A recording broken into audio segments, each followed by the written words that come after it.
In today's video, I'm going to teach you how to set a time limit for Google Forms. Whether you're using this for quizzes, quick surveys, or simply to ensure timely responses, adding a time limit can be a useful feature. Let's walk through the process together. To begin, head over to your Google Drive. This is where all your Google Forms can be accessed. Once you're in Drive, look for the apps icon. Clicking on this will display a list of applications available to you. Go ahead and select the Forms option. If you already have the form you want to edit, you can select it, or if you're creating a new one, you'll start here.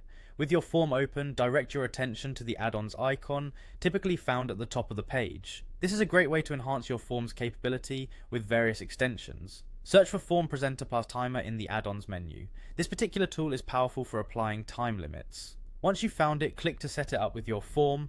Next, navigate to the time control feature within the Form Presenter plus Timer settings. Here, you'll set the actual time limit you desire for the form. Whether you need just 10 minutes or an hour, input the preferred duration. Just below that, you'll also have the option to set both a start and end time. This feature ensures that users can only access and complete the form within a specific window, which helps manage responses efficiently. Once you've established these timings, click on the Set Timer button.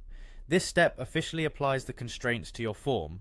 To enhance the user experience and ensure participants are aware of their remaining time, consider enabling the Alert Before option. This will notify them shortly before their time expires, providing a heads up to wrap up their responses. Lastly, all that's left is to click on Publish Form. This action will make your form live with the time restriction settings applied. Now, anyone with access to your form will have to adhere to the time limits you've established. That's it. You've successfully configured a time limit for your Google form, enhancing control and efficiency in collecting responses. This step-by-step guide should have made the process clear and achievable. Feel free to come back to this video whenever you need a refresher.